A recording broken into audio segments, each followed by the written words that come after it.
me like a Hellcat.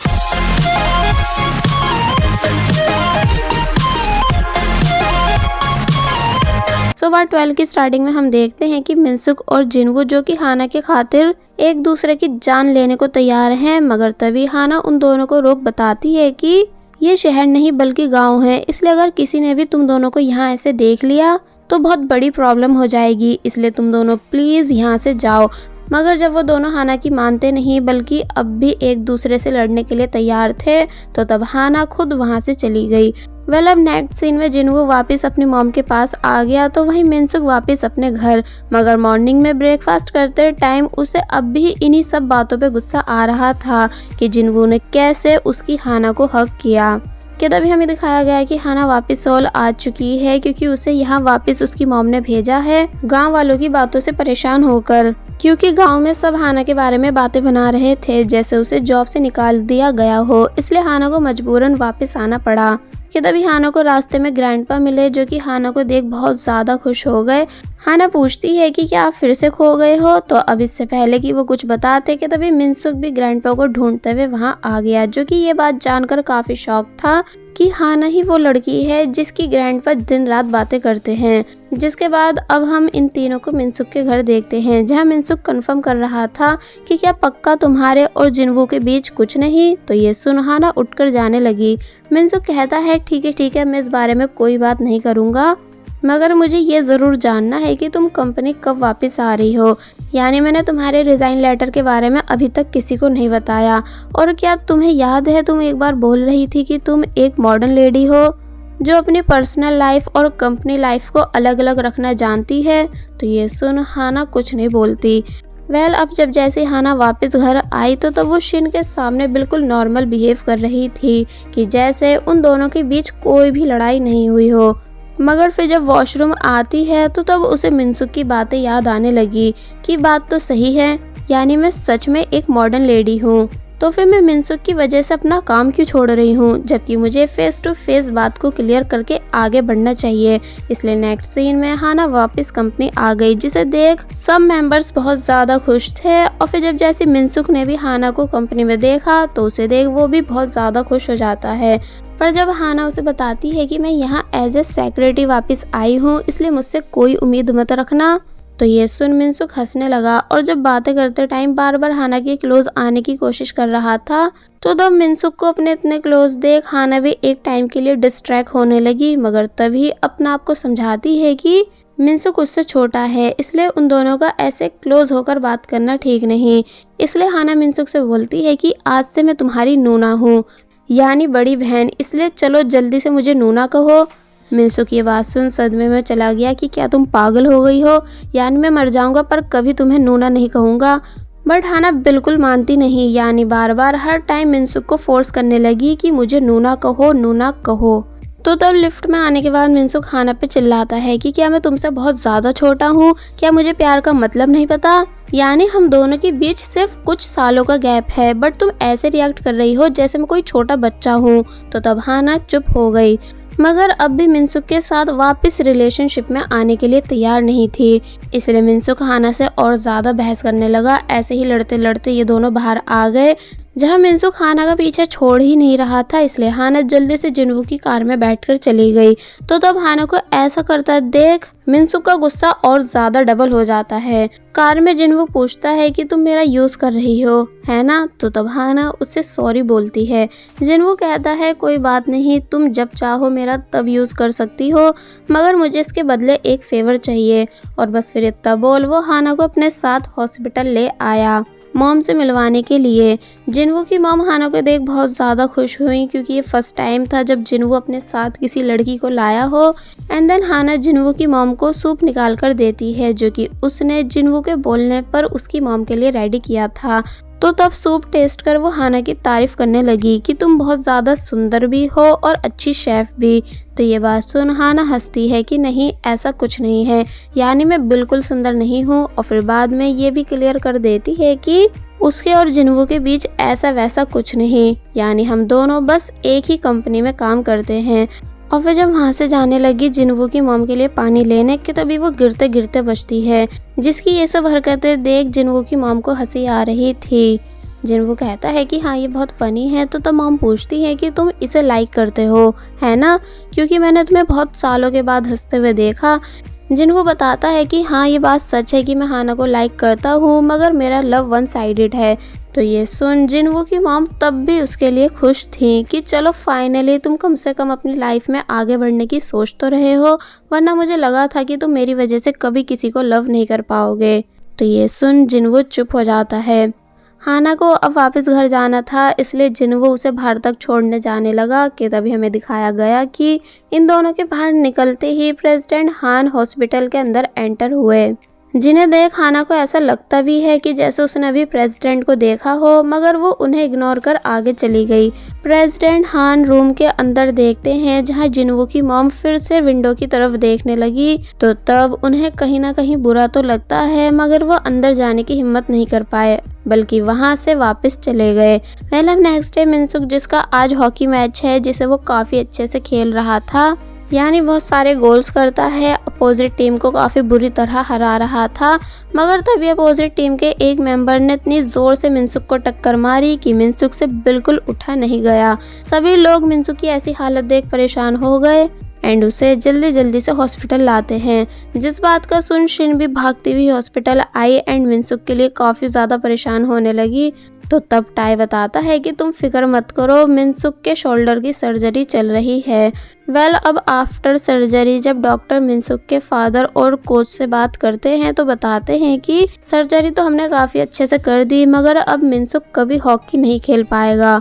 तो ये सुन उन दोनों के होश उड़ गए कि क्या आप सच कह रहे हो, यानी ऐसा नहीं हो सकता।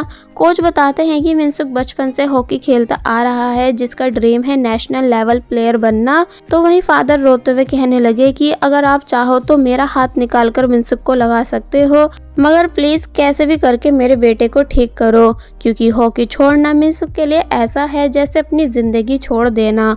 मगर डॉक्टर बताते हैं सॉरी, हम कुछ नहीं कर पाएंगे। और वहीं दूसरी तरफ मिनसुक, जिसे होश आ चुका है, जहां वो होश में आने के बाद हाना की फोटो देखते हुए उसे याद कर ही रहा था कि तभी कोच वहां आए और मिनसुक से अकेले में बात करने को बोलते हैं। और फिर जब जैसे उन्होंने मिनसुक को सच्चाई बताई कि अब आज के बाद वो फिर दोबारा कभी हॉकी नहीं खेल पाएगा अपने शोल्डर पे लगी चोट की वजह से, तो ये सुन मिनसुक के होश उड़ गए। यानी यहाँ मिनसुक इतने बड़े सदमे में गया कि उससे हिला तक नहीं गया। बाहर से जोडुक और टाई ये दोनों भी इस बात को सुन हैरान थे, इसलिए यहाँ वो काफ़ी ज़्यादा परेशान हुए। वेल अब नेक्स्ट सीन में हाना मिस्टर चिल को अपने साथ बाहर लाती है कुछ बात करने के लिए। तो तब वो उससे पूछते हैं कि आखिर ऐसी क्या बात है, यानी कहीं तुम मुझे प्रपोज तो नहीं करने वाली। प्लीज़ ऐसा मत करना, क्योंकि मैं ऑलरेडी मैरिड हूँ और ना ही मेरे पास पैसे हैं। तो तब हाना कहती है कि नहीं, ऐसा कुछ नहीं है, बल्कि मैं आपको ये बताना चाहती हूँ कि मैं कुछ दिनों के बाद जॉब छोड़ने वाली हूँ अपने पर्सनल रीजंस की वजह से। साथ ही मैंने बुसान में न्यू घर भी देख लिया है, जिसमें कुछ टाइम के बाद में शिफ्ट हो जाऊंगी।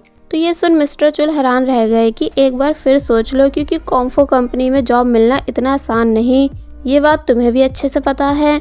तो इस पर हाना ने जवाब दिया कि नहीं, मैं अच्छे से कंफर्म हूँ, मेरी वजह से काफ़ी प्रॉब्लम्स क्रिएट हो चुकी हैं, जिन्हें ठीक करने के लिए अब मुझे यहाँ से जाना ही होगा।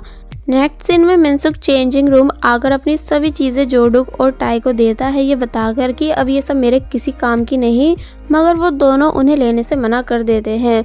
कि तभी टीम लीडर भी वहाँ आया, जो कि वो भी मिनसुक के लिए परेशान था, इसलिए बोलता है कि मुझे तुम बिल्कुल पसंद नहीं, मगर आज तुम्हारे लिए मैं भी बुरा फील कर रहा हूँ।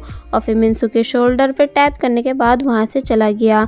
तो तब मिनसुक स्माइल करता है कि कम से कम इसी बहाने ये तो पता चल रहा है कि लोग मुझसे कितना ज़्यादा प्यार करते हैं। शिन भी मिनसुक से मिलने आई, जो कि वो भी उसके लिए काफ़ी ज़्यादा परेशान थी, मगर ऐसे बन के दिखाती है कि जैसे वो बिल्कुल ठीक है और कहती है कि क्यों ना हम सब साथ में बर्गर खाने चलें, मगर मिनसुक मना करके वहाँ से चला गया। नेक्स्ट सीन में हम देखते हैं कि मिनसुक के फादर यानी चोई किसी पे बहुत ज़ोर से चिल्ला रहे हैं कि तुम ऐसा कैसे कर सकते हो, तुम्हें तो मर जाना चाहिए। मगर तभी दिखाया गया कि ये सब सिर्फ प्रेसिडेंट हान का सपना था। कि तभी किम उन्हें कॉल कर ड्राइवर चोई के बारे में बताता है, यानी मिनसुक के फादर, कि वो कहाँ रहते हैं एंड उन्होंने जुंग सू के दोनों बेटों को एडॉप्ट भी कर रखा है। तो ये सुन प्रेसिडेंट हान हैरान हुए। दूसरी तरफ जोडुक और टाई मिनसुक के बारे में बात करते हैं कि हमें इस टाइम मिनसुक को अकेला नहीं छोड़ना चाहिए, यानी हमें उसके सभी काम करने चाहिए, उसका फेवरेट फूड उसे लाकर देना चाहिए, तभी वो पहले की तरह खुश हो पाएगा। और फिर जब उन दोनों का ऑर्डर रेडी होके आया तो तब वो उसे लेकर मिनसुक के घर पहुंचे। मगर फादर बताते हैं कि मिनसुक सुबह से घर वापस नहीं आया। मिस्टर चुल भी उस टाइम वहीं थे, जो कि हियुंग के बहाने से मिनसुक के बारे में पूछने आए थे, क्योंकि मिनसुक ना कंपनी आ रहा है और ना ही उनकी कॉल्स का आंसर दे रहा था। कि तभी फादर ने बताया कि ये दोनों हियुंग के छोटे भाई यानी मिनसुक के दोस्त हैं, जो कि उसके लिए काफी परेशान है क्योंकि मिनसुक अब कभी हॉकी नहीं खेल पाएगा। तो ये बात जानकर मिस्टर चुल को हैरानी हुई। फिर जब ये तीनों वहां से जाने लगे तो तब जोडुक और टाई ने मिस्टर चुल के साथ सेल्फी ली। मिस्टर चुल पूछते हैं कि अरे वाह, क्या मैं काफी ज्यादा फेमस हूँ? तो इस पर वो दोनों बताते हैं कि हाँ, क्योंकि मिनसुक ने हमें बताया था कि आप एक इंसानी पागल डॉग हो जो हर टाइम रोता रहता है। तो ये सुन मिस्टर चुल उन दोनों से दफा होने को बोलने लगे। टाई उन्हें रोक पूछता है क्या हम प्लीज एक बार आपका कंपनी कार्ड यूज कर सकते हैं शॉपिंग के लिए? तो ये सुन मिस्टर चुल उन दोनों को बहुत बुरी तरह मारने लगे कि तुम लोग कितनी बार कार्ड का यूज कर चुके हो, जबकि मैंने आज तक उसे यूज नहीं किया। मिस्टर चुल के जाने के बाद शिन की कॉल आती है, जो कि बताती है कि मिनसुक पार्क में नहीं है। तो ये सुन वो दोनों परेशान हो गए और फिर ये तीनों इकट्ठा होकर मिनसुक को सब जगह ढूंढते हैं, मगर मिनसुक इन्हें कहीं भी नहीं मिल रहा था। कि तभी जोडुक को याद आता है कि मिनसुक हमेशा टाइम पास के लिए स्कूल ग्राउंड जाता है। इसलिए फिर जब जैसे ये तीनों भागते हुए स्कूल आए तो देखते हैं कि मिनसुक ने अपनी बहुत बुरी हालत कर रखी है भाग भाग कर। इसलिए जब जैसे वो मिनसुक से इस सब का रीजन पूछते हैं, मगर मिनसुक इन तीनों के सामने फिर से नॉर्मल बन के दिखा रहा था कि जैसे वो बिल्कुल ठीक है। पर जब जैसी रात हुई तो तब हम देखते हैं कि शिन दूर खड़ी मिनसुक को देख रही है, जो कि बहुत ही ज्यादा बुरी तरह रो रहा है। दो रीजंस की वजह से, हाना से ब्रेकअप होने की वजह से और हॉकी को गुड बाय कहने की वजह से, क्योंकि ये दोनों रीजन मिनसुक के लिए बहुत ज्यादा इम्पोर्टेंट थे, जिसमें से अब एक भी उसके पास नहीं। इसलिए यहाँ वो उन सभी मोमेंट्स को याद करता है जब वो हॉकी खेलते टाइम कितना ज्यादा खुश हुआ करता था। तो वहीं जोडुक और टाई भी मिनसुक के लिए बहुत बुरी तरह रोए, क्योंकि वो दोनों मिनसुक का दर्द समझ सकते हैं। वेल अब नेक्स्ट डे हाना आज फाइनली घर छोड़कर जाने के लिए रेडी है, इसलिए उसने सभी सामान भी पैक कर लिया। कि तभी शिन हाना को मिनसुक की सारी कंडीशन बताती है, क्योंकि हाना को अभी तक मिनसुक की सर्जरी के बारे में पता नहीं था। ये बोलकर कि मिनसुक को तुम्हारी जरूरत है, इसलिए तुम्हें उससे मिल लेना चाहिए। मैंने, जोडुक ने और टाई ने, यानी हम तीनों ने मिनसुक को दिलासा देने की बहुत कोशिश की, मगर उसे सिर्फ तुम्हारा इंतजार है। यानी यहाँ शिन की बातों से हम समझ सकते हैं कि वो मिनसुक पे से अब गिव अप करना चाह रही है, क्योंकि वो समझ चुकी है कि मिनसुक के लिए हाना कितनी ज्यादा इम्पोर्टेंट है। तो तभी इन सभी बातों को जानकर हाना भी काफी ज्यादा शॉक हुई, मगर कोई भी रिएक्ट नहीं करती, क्योंकि उसे अब कैसे भी करके मिनसुक की लाइफ से जाना है। इसलिए जब सभी सामान ट्रक में रखवाने के बाद वो वहां से जाने लगी कि तभी उसे अचानक मिनसुक की याद आती है। यानी हाना को मिनसुक के साथ बिताए हुए वो सभी पल याद आ रहे थे, जब मिनसुक हाना के साथ कितना ज्यादा खुश था और हमेशा हाना की फिक्र करता था। इसलिए इन सभी बातों को याद करने के बाद हाना ट्रक को वापस घर की तरफ चलने को कहती है। एंड देन घर वापस आकर उसने सबसे पहले मिनसुक की हॉकी पक ली और फिर बाहर आकर फुल स्पीड के साथ वहां से जाने लगी, क्योंकि वो डिसाइड कर चुकी है कि अब वो घर शिफ्ट नहीं करेगी। और वहीं हमें दिखाया गया कि मिनसुक अब भी बहुत ज्यादा उदास है। और फिर जब जैसी बाहर आया कि तभी अपने सामने हाना को देख बहुत बुरी तरह शॉक रह गया, जो कि अपने हाथ फैला के खड़ी थी मिनसुक को हग करने के लिए। मिनसुक भी फुल इमोशनल होता हुआ हाना की तरफ आने लगा, क्योंकि वो सच में सिर्फ हाना के आने का इंतजार कर रहा था। एंड देन हाना ने मिनसुक को टाइटली हग किया, ये बोलते हुए कि इट्स ओके, सब ठीक हो जाएगा।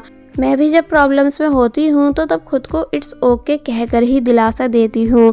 एंड अब मुझे बिल्कुल फ़र्क नहीं पड़ता कि तुम ह्यूंग हो या फिर मिनसुक, मैंने तुम्हें दिल से पसंद किया है, इसलिए मैं तुम्हें आगे भी हमेशा लाइक करती रहूँगी और कभी छोड़ के नहीं जाऊँगी। तो यह सुन मिनसुक काफ़ी ज़्यादा खुश हुआ।